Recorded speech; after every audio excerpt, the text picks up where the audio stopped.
qué están diciendo los demás de ti, porque es tu futuro lo que te estás jugando. Y entonces dijo, no, María Ángeles está muy bien y ha trabajado mucho, pero sobre todo ha trabajado en un tema de mujeres. Y tratar en investigación sobre temas de mujeres está bien para una enseñanza de secundaria, para un profesor de secundaria, pero realmente una cátedra en la universidad en un tema básicamente sobre mujeres. Yo creo que mejor este otro que está trabajando sobre las condiciones del moderno desarrollo industrial. Bien, ¿qué se le va a hacer? Yo era obediente y moderadamente exitosa y esperé un poco más.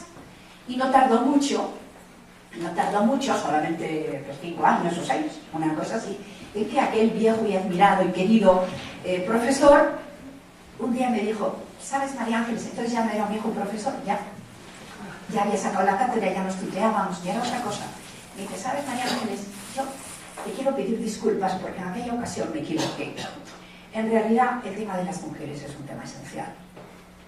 Es un tema esencial. Nosotros también. Tampoco es que haya cambiado tanto. Los otros temas también. Pero el tema de las mujeres realmente es un tema esencial. ¿Qué había pasado en medio? Lo que había pasado en medio era, sobre todo, que habían llegado muchísimas más mujeres a la universidad. El país, mi país, se había democratizado. En todo el mundo empezaba a haber presión de grupos organizados que decían, queremos una ciencia que nos sirva, no solamente una ciencia a la que servimos. Y mi viejo, querido y admirado profesor se había dado cuenta de que el mundo estaba cambiando y que lo que a lo mejor él dijo en un momento determinado podía cambiarse. Y bueno, ya todas esas me tuve que volver a presentar, pero fíjense, yo le debo tanto a aquellos horribles, porque eran muy dolorosos, muy pesados. Bueno, yo me pasé encerrada esos 2 años prácticamente sin ver el sol, sin ver a los amigos, a los hijos, porque son los hijos, pero si no creo que tampoco. Muy duro preparar aquello. Pero ¿saben de qué les estoy agradecida? Pues de que me obligó a hacer algo que si no, no lo hubiera hecho nunca, que fue filosofía de la ciencia y sociología de la ciencia. Y entonces me di cuenta, y para aquellas fechas yo llevaba como 20 años ya de profesora de la universidad, porque ya les digo que empecé con 18, era muy jovencilla cuando empecé. Y cuando empiezo a escribir como si yo fuese un sujeto impersonal, ¿ustedes se han dado cuenta que quienes escriben la ciencia no son ni Pedro ni Juana, sino que son sujetos impersonales? ¿Se han dado cuenta del travestismo que hay que hacer para convertirse en un científico de reconocido prestigio? El sujeto desaparece. Uno no debe hacer ciencia desde el subjetivismo, desde la propia circunstancia. Dicen los que saben, los que mandan, los que seleccionan, dicen que la ciencia es universal y que la circunstancia no influye. ¿Cómo que no influye? ¿Cómo que no influye? Bueno, pues cuando tuve que convertirme en sujeto cognoscente universal, que eso es lo que es el investigador, ¿saben qué me pasó con el lenguaje, ese idioma que compartimos ustedes y yo? ¿Saben qué me pasó con el lenguaje? Que me aterrorizó, porque me encontré que el lenguaje está lleno de trampas. Porque cuando los impersonales en nuestra lengua se convierten en eso, en impersonales o en plurales, ¿saben de qué género son los impersonales? Y los plurales son masculinos. Yo fui la primera mujer que intentó y sacó una cátedra de sociología. Las anteriores oposiciones no habían tenido sujetos cognoscentes universales pretendidamente que eran mujeres y por tanto ninguno le había hecho ningún malestar empezar a conjugarse a sí mismo en un yo masculino y en un plural masculino. ¿Quién fue la primera modestamente que se fastidió y que se sintió incómoda y que dije, pero ¿en qué traje me estoy metiendo? Cuando tuve que empezar a decir yo como si yo me conjugara en masculino, los yo similares a mí conjugados en masculino. ¿Se dan cuenta del atraco que es eso? Es un atraco conceptual, aparentemente invisible, pero en la práctica no. Y por aquellos días me leí un libro del famosísimo filósofo Ortega y Gasset que se llama Ideas y Creencias. Yo lo había tenido que estudiar en primero de facultad y no me había dado cuenta siquiera, ni me había dado cuenta. Pues en ese librito, que es así de chiquito, hay como 40 veces la palabra hombre. ¿Se pueden creer que yo lo leí sin darme cuenta? Y cuando preparé las oposiciones a cátedra, de repente dije, y cuando Ortega dice hombre, ¿en qué está pensando? ¿Está pensando en un hombre genérico que me incluye o está pensando en un hombre concreto que me excluye? A mis compañeros no les había dolido. A mí, como si me hubiera picado un chichi... ¿Cómo se llama eso? Los de... Es que yo soy defectuosa, un poco defectuosa. Chilangos. Como si me hubiera picado un chilango. A ver, cuando uso las categorías estas, ¿me estoy parasitando a mí misma o estoy tranquilamente porque no me afecta en realidad? Pues sí, me di cuenta de que me afectaba y había estado 20 años de profesora dando conferencias por medio mundo sin darme cuenta de que llevaba el chilango el chilango lo llevaba por dentro parasitándome. Dije, pues tendré que cambiar. Y yo era profesora en la Facultad de Económicas y ya tenía mi placita como titular, que allí es como adjunto en España, ya conseguida. Y entonces tuve la maravilla de tener el segundo hijo. El primero se murió, en realidad era el tercero. Cuando volví a casa sucedió una anécdota que no tiene ninguna importancia, excepto para quien la vive. ¿Qué sucedió? Pues que mi hijito recién vueltitos de la clínica, agarró una colitis horrorosa. Y entonces, mientras había estado en la clínica, se le han acumulado las lavadoras. Porque, bueno, una casa requiere mucho trabajo. Pero con la colitis del bebé, aquello significó que hubo que poner 7 lavadoras. Y yo era profesora en la Facultad de Económicas. Y me revisé todos los programas de todas las asignaturas de estructura económica y de estructura social. Y en todos los programas que venían las infraestructuras, lo que gastamos, lo que el presupuesto, el uso de los puentes, los puertos, las carreteras, el agua, venía el carbón, venía el petróleo, venían los corderos, venía el trigo. ¿Y dónde están los niños? Los niños no estaban. Los niños, en la primera página de los libros de estructura económica venía una definición de economía que decía: es la ciencia que estudia la producción, acumulación, consumo y distribución de los recursos escasos susceptibles de uso alternativo. Yo la rubrico. Me gusta esa definición. Perfecta. Rubricada. Pero en la segunda página de casi todos los manuales, y me vi todos los que estaban en vigor en la Universidad Española, ¿saben qué decía? Decía: resulta que hay una dificultad práctica a la hora de hacer investigación con las cosas que no tienen precio. Por ejemplo, el aire, por ejemplo, la población, por ejemplo, el trabajo no remunerado. Y como es tan difícil de medir, no lo medimos. Y como no lo medimos, lo suprimimos del resto del libro. Bien, ¿qué pasa con los manuales de estructura económica mexicana? Yo ayer, por ejemplo, sin ir más lejos, preparando lo de hoy, me estuve viendo los últimos informes de la CIPAL, los informes económicos, no los otros. Les recomiendo que los vean. Les recomiendo que vayan a todos los, digamos, grandes centros de creación de opinión estrictamente económica y vean a ver cuál es la definición de economía que están manejando, si es la grande o la chiquita. Si se quedan en la definición amplia, general, que es la que me parece muy valiosa, que es todos los recursos escasos susceptibles de uso alternativo, o se van a la definición chiquita y entonces están en realidad cortando el marco de análisis y están centrándose en lo que tiene precio. Y lo que tiene precio son las mercancías. Miren, cuando yo estoy en seminarios europeos y no hay latinoamericanos y dan alguna cifra de Latinoamérica, yo le digo: ¿y de dónde tomaron las cifras? Porque, sin ir más lejos, la doctora Pedrero lo ha estudiado muy bien, sin ir más lejos, las cifras sobre PIB de México tienen una lista así de grande en la letrita pequeña en que dice: y no se ha incluido esto, ni esto, ni esto, ni esto, ni esto. Ayer me di un paseíto por Cuernavaca. Iba viendo todas las pequeños, no sé cómo los llaman aquí, kiosquitos o pequeñas vendedores ambulantes. Bueno, siempre son los mismos, pero los que venden comida, los que venden flores, los que venden artesanía. ¿Cuántos de estos están incluidos o no están incluidos en las cifras oficiales? La economía informal, ¿cuánto es en México? Bueno, pues esto mismo pasa en todas partes. Hay un informe de la UNEFE, que es la Comisión Económica Europea, donde se dice que en algunos sectores de Rusia se calcula que hay un 80% de economía sumergida. 80%. ¿Cuánto puede ser en México? ¿Cuánto es en España?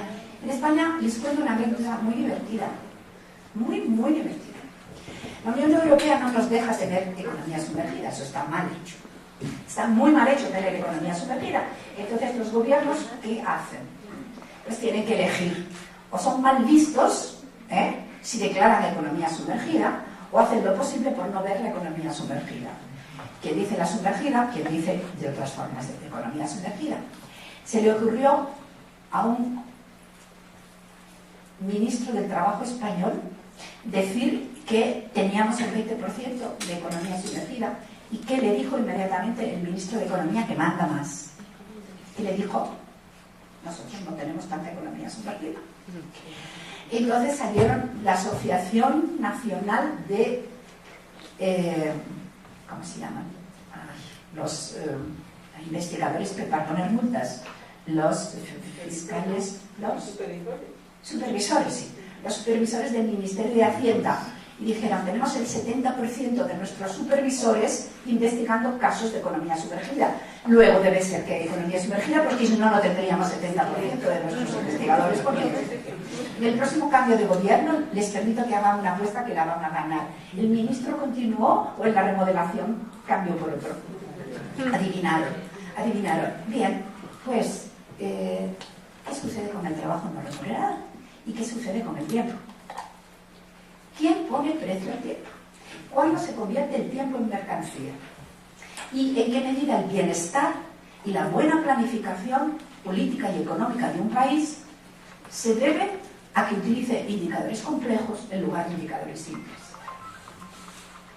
Un indicador simple, ¿saben cuál es? Es el que toma la venta de mercancías. Y un indicador complejo, ¿saben cuál es? El que además de incluir la venta de las mercancías, incluye la producción y el consumo de bienes que no se convierten en mercancía, pero que producen bienestar para la población. México, ¿dónde caerá más cerca? ¿De el 100% referido nada más a las mercancías o de un 30% referido a las no mercancías? Ándele, más o menos. Y en España, pues depende de qué metodología utilicemos, pero para empezar no tenemos cifras sobre los recursos escasos que no se convierten en mercancías. Hablando del tiempo, nos encontramos que el tiempo en todas las lenguas tiene muchas palabras para hablar de él. En México, igual que en España, igual que en toda Latinoamérica, hablamos a veces de laboral, hablamos a veces de trabajo.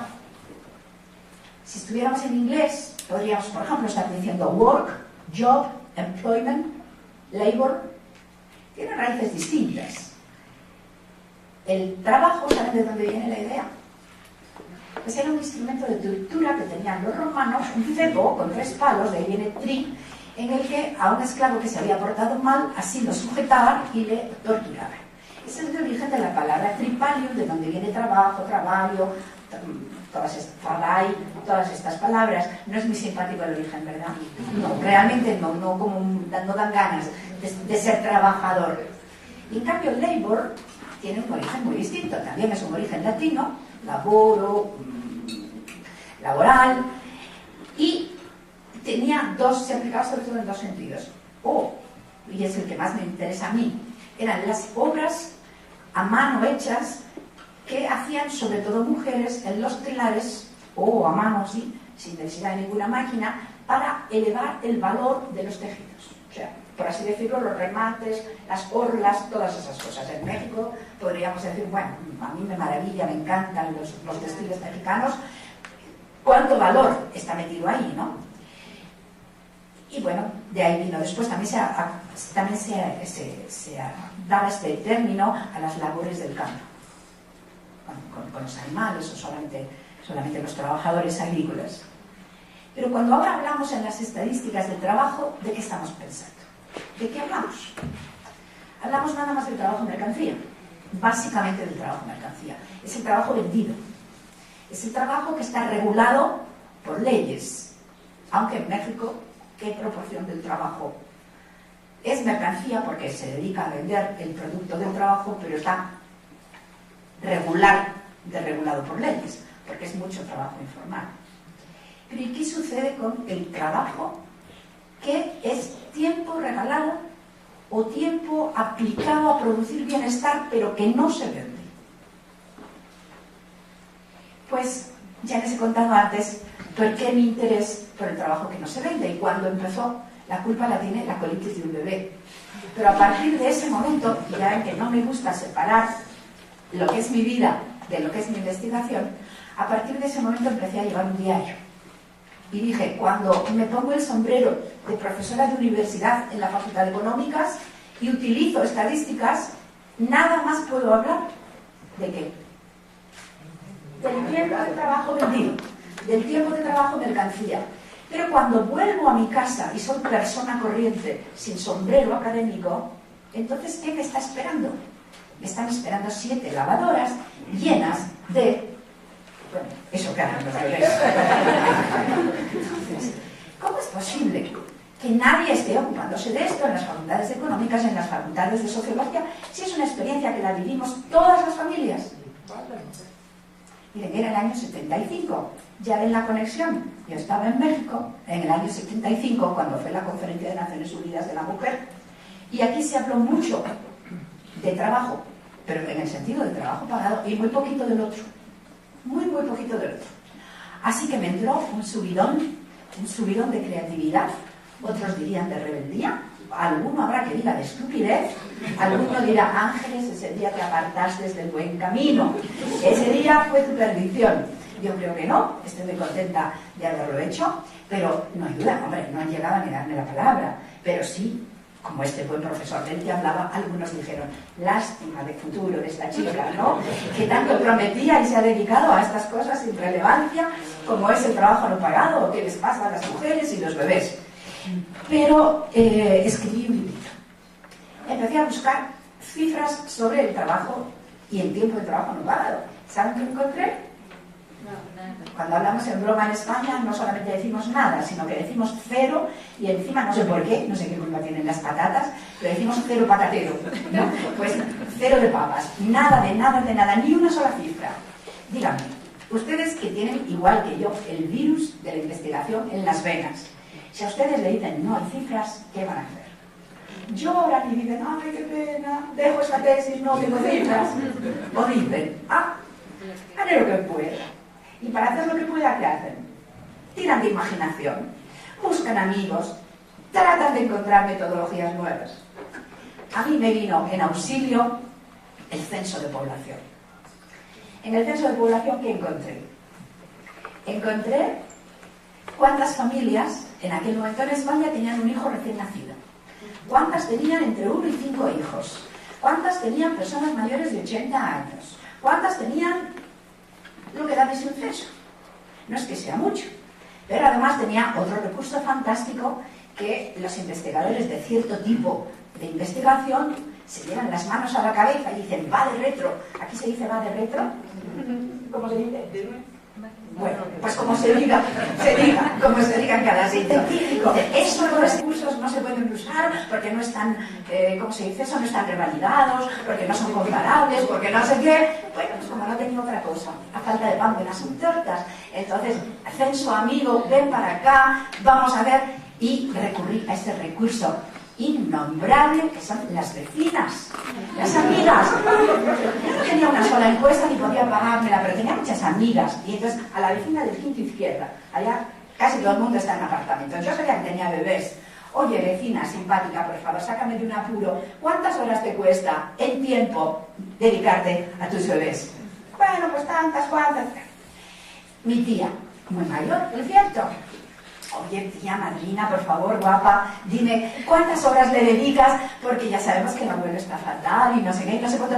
Ay, hija, y nieta, y prima, y sobrina, si no salgo de casa desde hace 2 meses, si no, no sé qué, si no, no sé qué. Toma nota, toma nota, toma nota. Y bueno, de allí salió una encuestita, pues ya se puede imaginar, mala requete. Yo era obediente y moderadamente exitosa.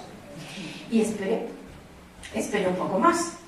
Y no tardó mucho, solamente 5 años o 6, una cosa así, en que aquel viejo y admirado y querido profesor un día me dijo: ¿sabes, María Ángeles? Entonces ya no era un viejo profesor, ya había sacado la cátedra, ya nos tuteábamos, ya era otra cosa. Me dice: ¿sabes, María Ángeles? Yo te quiero pedir disculpas porque en aquella ocasión me equivoqué. En realidad el tema de las mujeres es un tema esencial. Dice que me obligó a hacer algo que si no, no lo hubiera hecho nunca, que fue filosofía de la ciencia y sociología de la ciencia. Y entonces me di cuenta, y para aquellas fechas yo llevaba como 20 años ya de profesora de la universidad, porque ya les digo que empecé con 18, era muy jovencilla cuando empecé. Y cuando empiezo a escribir como si yo fuese un sujeto impersonal, ¿ustedes se han dado cuenta que quienes escriben la ciencia no son ni Pedro ni Juana, sino que son sujetos impersonales? ¿Se han dado cuenta del travestismo que hay que hacer para convertirse en un científico de reconocimiento? Y mi viejo, querido y admirado profesor se había dado cuenta de que el mundo estaba cambiando y que lo que a lo mejor él dijo en un momento determinado podía cambiarse. Y bueno, ya todas esas me tuve que volver a presentar, pero fíjense, yo le debo tanto a aquellos horribles, porque eran muy dolorosos, muy pesados. Bueno, yo me pasé encerrada esos 2 años prácticamente sin ver el sol, sin ver a los amigos, a los hijos, porque son los hijos, pero si no creo que tampoco. Muy duro preparar aquello. Pero ¿saben de qué les estoy agradecida? Saber qué están diciendo los demás de ti, porque es tu futuro lo que te estás jugando. Y entonces dijo: no, María Ángeles está muy bien y ha trabajado mucho, pero sobre todo ha trabajado en un tema de mujeres. Y tratar en investigación sobre temas de mujeres está bien para una enseñanza de secundaria, para un profesor de secundaria, pero realmente una cátedra en la universidad en un tema básicamente sobre mujeres.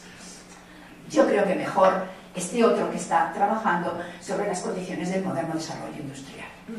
Bien. Es un tema esencial. Nosotros también. Tampoco es que haya cambiado tanto. Los otros temas también. Pero el tema de las mujeres realmente es un tema esencial. ¿Qué había pasado en medio? Lo que había pasado en medio era, sobre todo, que habían llegado muchísimas más mujeres a la universidad. El país, mi país, se había democratizado. En todo el mundo empezaba a haber presión de grupos organizados que decían: queremos una ciencia que nos sirva, no solamente una ciencia a la que servimos.